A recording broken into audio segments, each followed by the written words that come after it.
Neuquén Informa.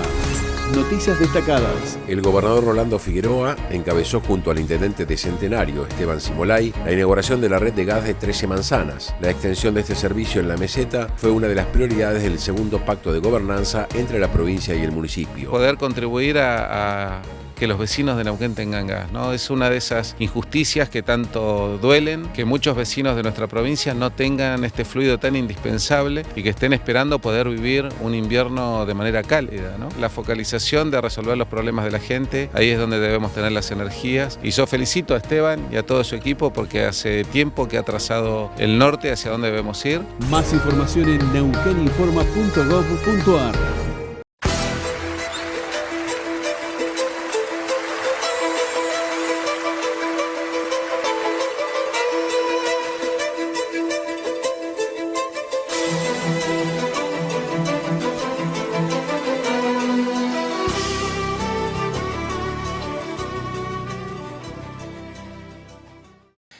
¿Qué tal? ¿Cómo le va?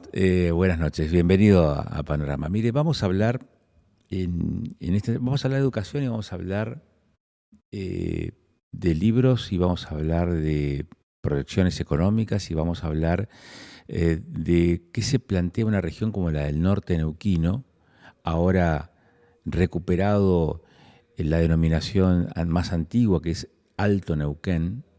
Y vamos a conocer también por qué hablamos de recuperación de esa vieja denominación. No es que se impone como una forma novedosa de llamarle a la región, sino que tiene su historia. También el hablar del Alto Neuquén.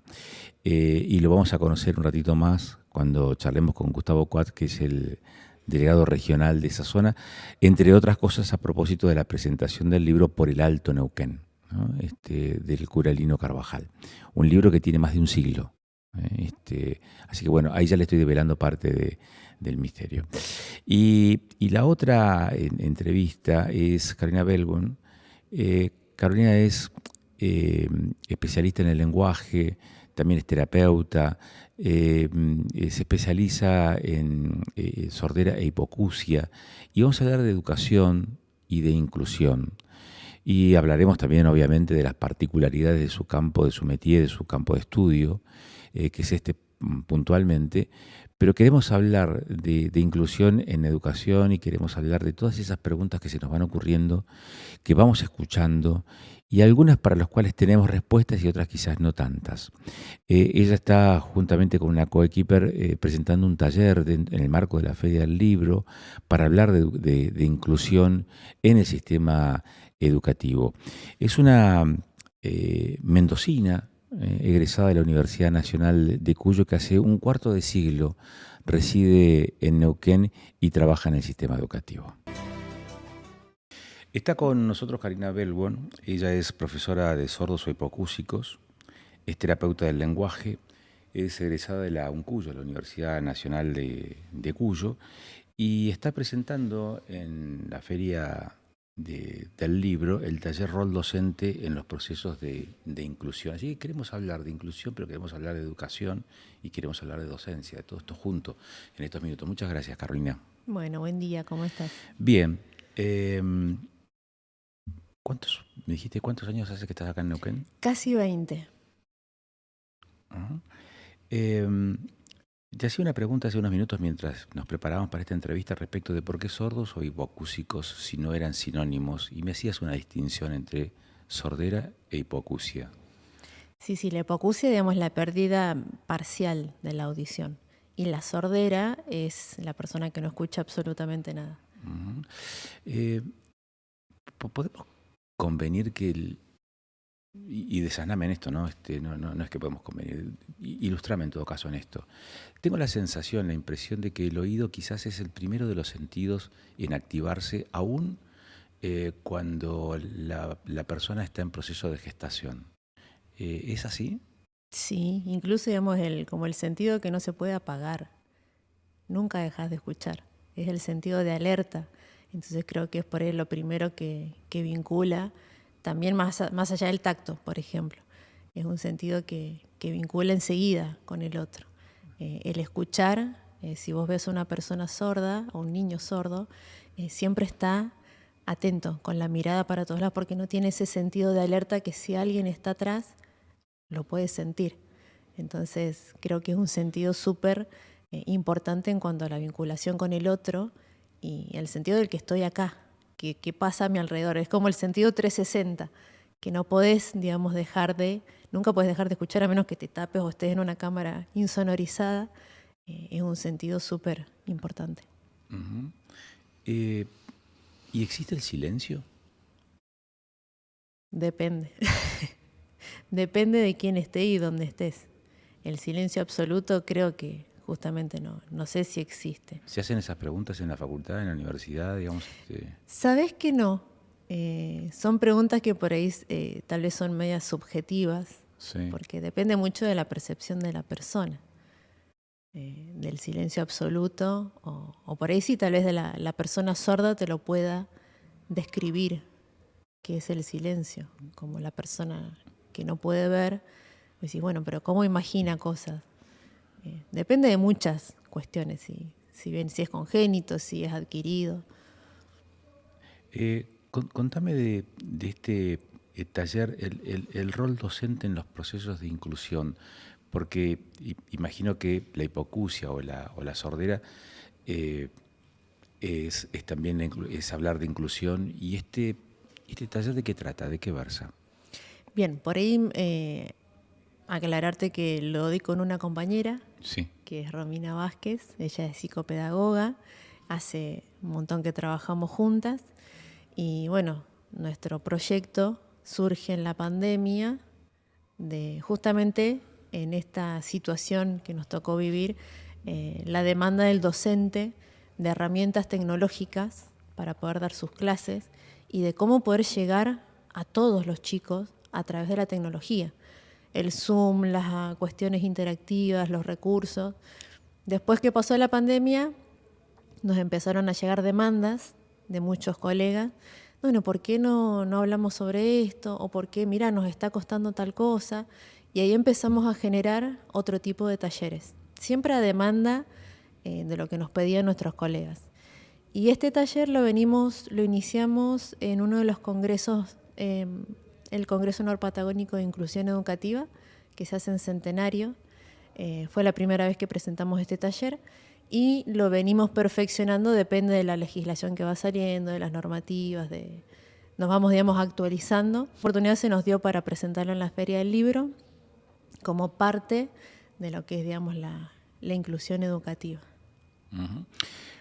Te voy a hacer una pregunta, a mí me resulta incómodo hacerla, pero porque uno que la escucha puede decir, este hombre se está yendo del camino, se está yendo de la inclusión, ¿es una utopía? Galeano tenía una frase muy parecida, digamos, como que esto de la utopía, que está allá, porque uno cree que es algo a lo que no se va a alcanzar, pero lo importante es que estamos en camino hacia. Es compleja, porque si hablamos de inclusión plena, y nos falta, como sociedad, nos falta un montón. Que se están haciendo cosas, sí, porque se ven cuestiones en lo que es accesibilidad, o sea que en cuanto a lo que es diseño universal, de decir, pensar un espacio físico que de entrada sea accesible para todas las personas, que tenga rampas, que tenga, no sé, barandas, que tenga... Pero fíjate vos, en todos esos ejemplos que acabas de mencionar, estamos hablando de discapacidades o de inclusión vinculadas a capacidades que condicionan de alguna manera la motricidad. Uh-huh. Y las particularidades de las personas pueden ir no necesariamente en ese sentido, no necesariamente en la motricidad. Pueden ser sensoriales, como en este caso la sordera o la hipoacusia, visuales, pero también estamos hablando de los sentidos, también pueden ser neurológicas. Determinadas características obligan al diseño mucho más que de una rampa o de una baranda, ¿no? Quizás obligan a pensar de otra manera qué cosas compartir en el sistema educativo. ¿Existe esa flexibilidad de la educación para abordar toda esa multiplicidad? Es lo que tratamos. Nosotras partimos siempre del cambio de mirada. Ya de por sí, si uno entra a un aula, tenés diversidad. haya o no haya un estudiante con discapacidad. Diversidad tenés un montón. Desde el niño que está tal vez atravesando un duelo, desde el niño que tiene otros recursos socioeconómicos, desde el niño que no tiene atención en su casa.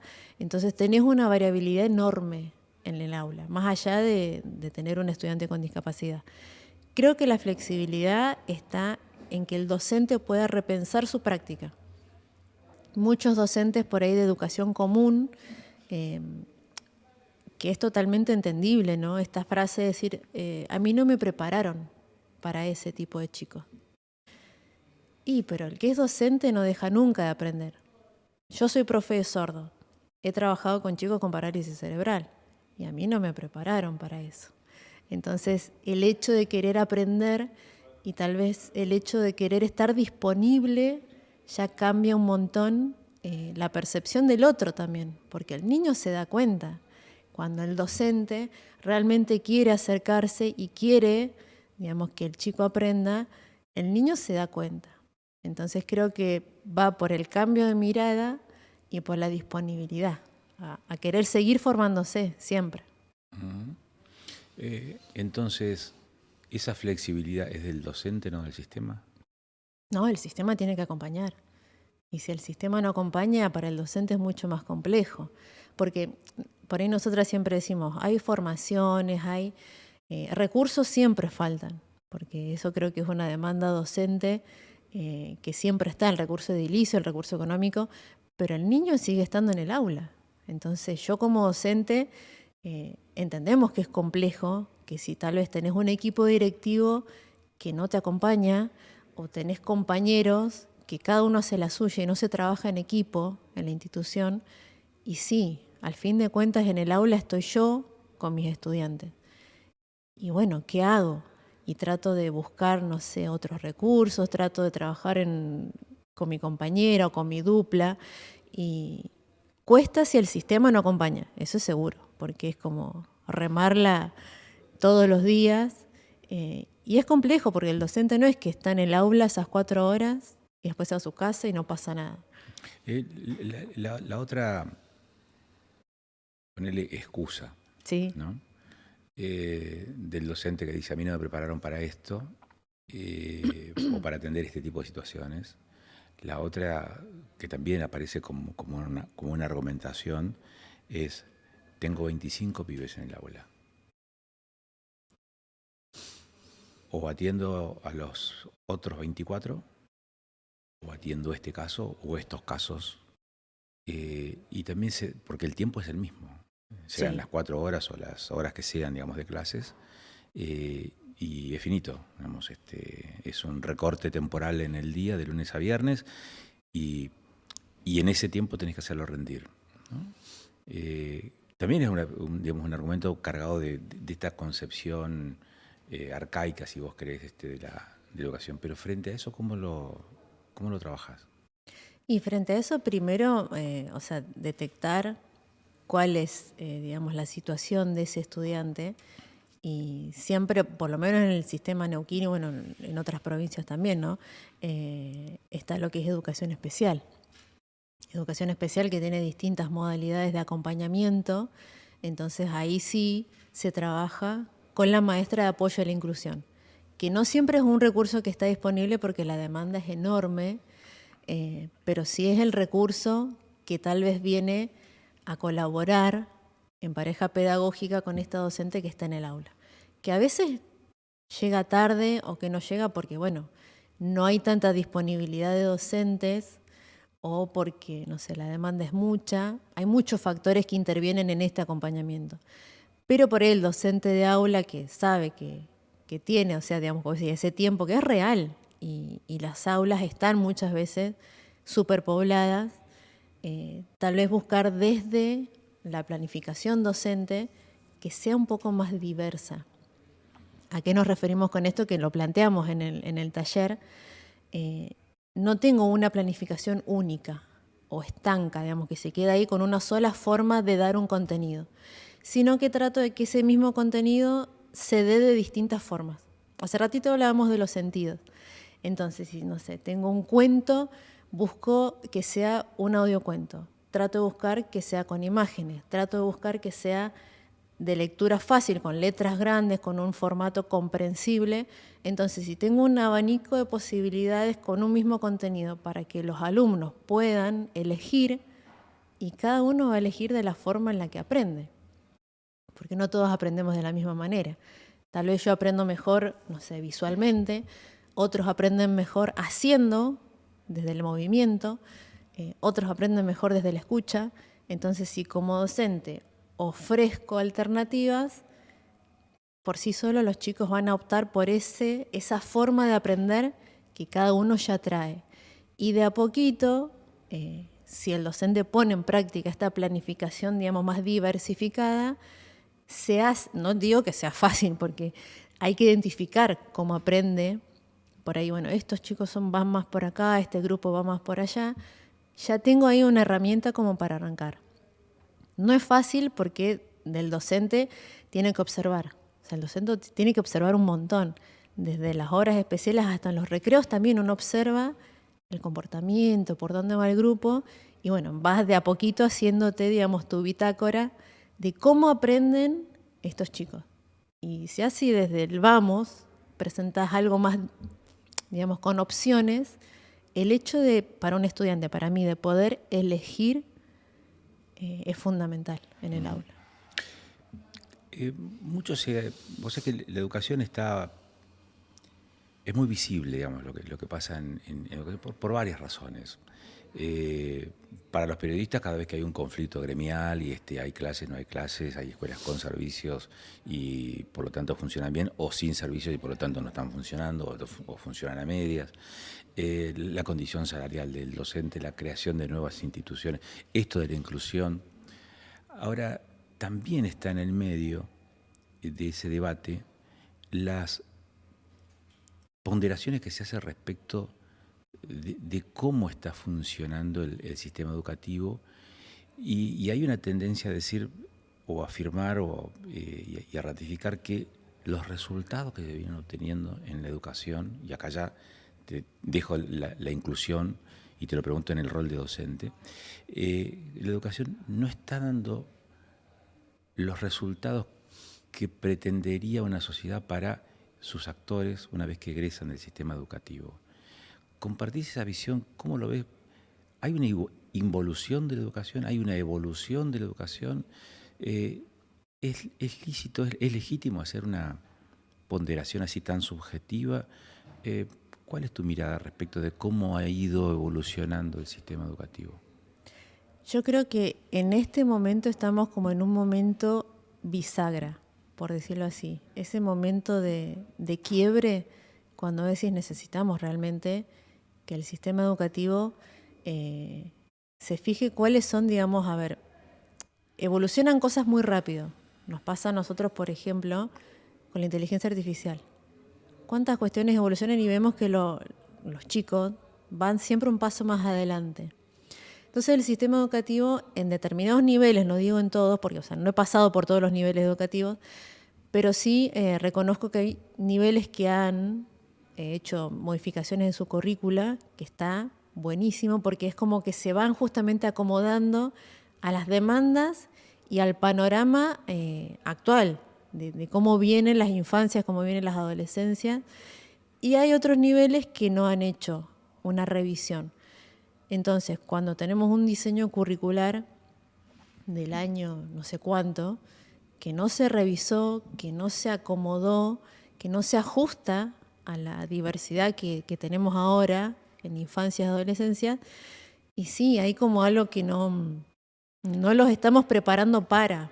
Claro, pero la observación viene a cuenta de, por ejemplo, y ya no depende tanto del diseño curricular, sino de determinados niveles dentro del sistema educativo en donde, por ejemplo, la capacidad de comprender un texto se torna en un problema, cuando no debiera ser así. Por lo menos para ese nivel o para esas edades, o para ese nivel de avance, ¿no?, en el sistema educativo. Y ahí es un problema de currículum, un problema de sistema, es un problema de qué naturaleza. Te lo pregunto desde la inquietud, ¿no?, para saber cómo lo ves también. Yo creo que también falta mucha articulación entre escuela y familia. Si bien la escuela el sistema tiene muchas falencias, también nos pasa que la educación no solo queda en la escuela. Entonces, si a veces las familias no acompañan ese proceso educativo y esas 4 horas que el niño está en la escuela, digamos, no prosigue el hecho de que mi hijo llega de la escuela, tengo un hijo en nivel secundario, llega de la escuela y nos ponemos a ver la carpeta, más allá de que por ahí yo todos los temas no los entiendo porque por ahí son Muy específicos. claro, específicos, pero nos sentamos y bueno, y fíjate las horas de consulta y anda, y uno tracciona para que el niño siga ese proceso, como decís, de comprensión, de afianzamiento de los conocimientos, de los contenidos, y si yo veo que no lo puedo ayudar, y bueno, veo por otro lado a ver cómo continúo ese proceso. Entonces, si no van de la mano, es muy difícil que el niño por sí solo, y más si tiene dificultades, pueda llegar, digamos, a apropiarse de esos contenidos o pueda llegar al nivel que vos decís, como que se espera que salga con un nivel de comprensión, que, no sé, pueda manejar tales herramientas. Pero sí, también por ahí la falta de tiempo que se le dedica al sentarse en casa a seguir con lo que la seño me dio en la escuela. O tal vez también el hecho de poner en práctica, no sé, los niños que recién se están alfabetizando, poner en práctica lo que aprendieron en la escuela. No sé, le ayudo a mamá a hacer la lista del súper. Y de a poquito traccionar en ese sentido para que haya una continuidad. Porque si no, queda el contenido ahí, digamos, abstracto. Y si el niño no lo aplica a la vida diaria, es como que... Ahora, vos sos terapeuta del lenguaje. Sí. Decime si la pregunta es pertinente o no, digamos, para esa especialidad. ¿Las nuevas tecnologías también están modificando el lenguaje y las formas de comunicarse? Entonces, ahí también tenemos un problema generacional entre los más chicos y los más grandes, entre padres e hijos. Totalmente. Incluso el uso de las pantallas a edades muy tempranas obstaculiza el desarrollo del lenguaje oral. Obstaculiza incluso el deseo de comunicarse con el otro. Porque si a mi niño que tiene 2 años le estoy poniendo una pantalla para que pueda almorzar y no me estoy vinculando con él, y sí, el lenguaje va de la mano del pensamiento. Entonces... ¿Y cómo? O es también un aprendizaje esto, ¿no? Porque cuando hablas de lenguaje hablas de abstracciones. O sea, una palabra resume una idea y resume una imagen también. Sí. Entonces, cuando uno habla, se supone que debería activar la imaginación del otro también, ¿no? Y sin embargo, la imagen aparece más potente que la imaginación. Aun cuando la imaginación es un síntoma de mayor libertad, si se quiere. Podemos hablar de gato, de perro, de elefante, y uno puede imaginarse, no sé, ese animal como una caricatura, se lo puede imaginar como un dibujo minimalista, se lo puede imaginar como, no sé, en un contexto campestre, y hay libertad como para imaginarlo, y capaz que depende de la mochila de cada uno, ¿no? Mientras que la pantalla te muestra el mismo animal, pero ya te lo muestra totalmente digerido, ¿no? ¿Por qué esa pérdida entre lo que está bien resuelto, que está resuelto, completamente resuelto, y aquello que nos permite mayor libertad? Digo, ¿por qué esa pérdida de la oralidad frente a la pantalla, frente a la imagen? Y porque la imagen te da algo, como decías vos, te da algo acabado. En cambio, digamos, vos ahora me estás hablando y a mí uno automáticamente empieza a tener representaciones mentales de lo que vos me estás hablando. Y si el niño, a través del lenguaje o a través de, no sé, de pasar por el cuerpo, una imagen, no es lo mismo ver la imagen del gato que jugar con el gato, que salir y sacarme los pelos del gato, que estornudar porque el gato me dio alergia, que, no sé, cuestiones vivenciales desde el lenguaje que si no se pasan por el cuerpo y entran nada más que por la vista, justamente está resuelto.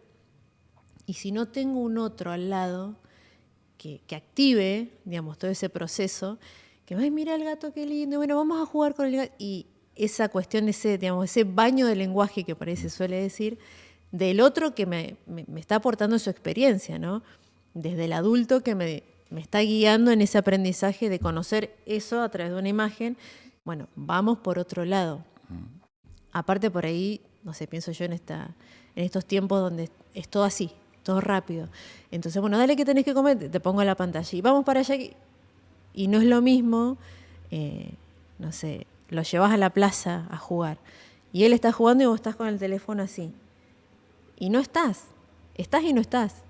No te involucras en ese juego y en ese juego se desarrolla el lenguaje y a través del cuerpo se desarrolla el lenguaje. ¿Estamos perdiendo la capacidad de abstracción por esa pérdida del lenguaje?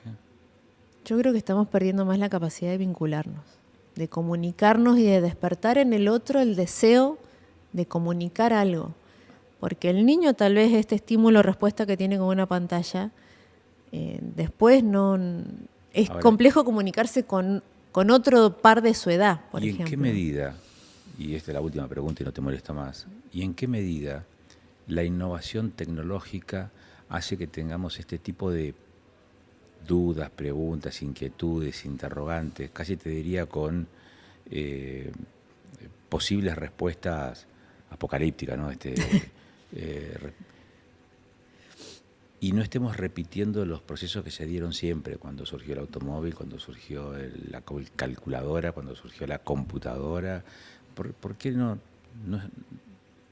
pensar que estamos repitiendo mismos esquemas como de defensa y decir, nos resistimos a este avance? ¿Por qué tiene que ser una proyección negativa, si vos querés, y no una fortaleza o una posibilidad de fortalecernos? Y depende desde dónde me pare yo. Por ejemplo, yo como educadora, si viene un estudiante y me trae, no sé, un ensayo al que yo le pedí y me doy cuenta que lo hizo con inteligencia artificial, o sea que fue más fácil, re fácil poner el prompt en ChatGPT y decir, bueno, tírame esto y por ahí no lo voy a ver como un resultado negativo, sino que tengo dos opciones. O le digo, no, lo vas a hacer de nuevo porque lo hiciste así y está mal. O le digo, mira, ¿cómo aprovechamos la tecnología para que vos, apliques tu pensamiento crítico y veas si lo que te tiró el chat es lo que vos realmente querés decir? Y me tengo que sentar con él y decir, bueno, analicemos. Esto que dice acá, ¿te parece que responda a lo que vos pensás? Y esto que dice acá, y no, la verdad que está medio, no es como vimos en la clase. Entonces, bueno, vamos a reformular. Puede ser algo positivo o puede ser algo negativo si yo no me ocupo de, porque es mucho más fácil, sí, anda a ponerle la idea y te tira todo el texto. Entonces, si yo estoy al lado de y favorezco ese pensamiento crítico sobre ese producto que hice con una tecnología, creo que por ahí va el camino. Karina Belbon, gracias por estos minutos. Bueno, ha sido muy interesante gracias. charlar contigo. Bueno, muchísimas gracias a vos. Por favor.